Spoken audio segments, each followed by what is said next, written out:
Chers frères et sœurs, l'Église notre Mère nous invite aujourd'hui à méditer sur le mystère de la Sainte Trinité. Cette fête nous rappelle le don précieux d'amour au monde, du Dieu unique qui vit en trois personnes, à savoir le Père, le Fils et le Saint-Esprit.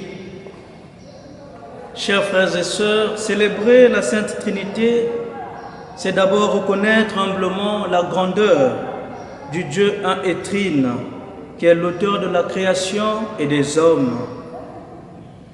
C'est lui qui, dans son grand amour, a tout créé et attend en retour de chaque être créé à reconnaître sa grandeur, à lui manifester cette reconnaissance de cet acte d'amour. Chers frères et sœurs, c'est ce même Dieu, plein d'amour et de miséricorde, qui s'est révélé à Moïse sur le mont Sinaï, comme nous le dit aujourd'hui la première lecture.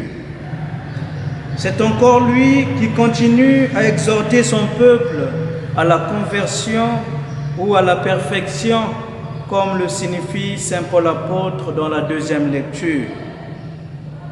Chers frères et sœurs, célébrer la Sainte Trinité, c'est aussi reconnaître distinctement au cœur de l'œuvre du salut l'agir de chaque personne en Dieu, et dont le Père demeure le centre de tout. En effet, le Père est celui qui crée, le Fils est celui qui sauve, et l'Esprit Saint, quant à lui, sanctifie.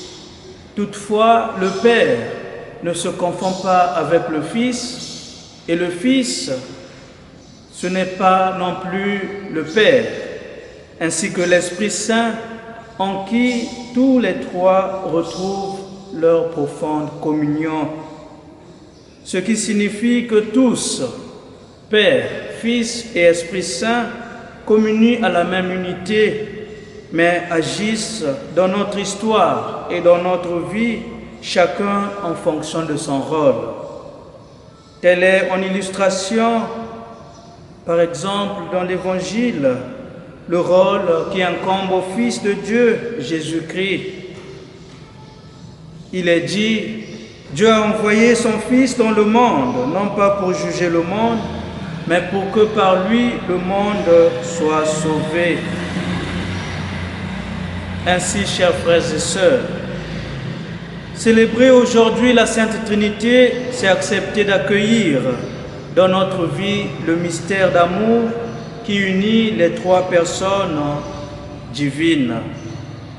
C'est accepter avec foi que la communion ou l'unité qui unit le Père, le Fils et l'Esprit Saint puisse se réaliser ou se concrétiser dans notre vie, notamment dans les rapports les uns envers les autres.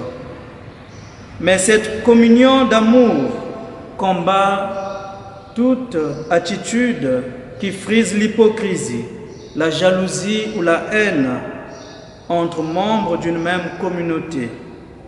Elle favorise dans le temps comme dans l'espace les dons et vertus liés à chacun, à condition que celui-ci les vive dans un esprit de communion fraternelle.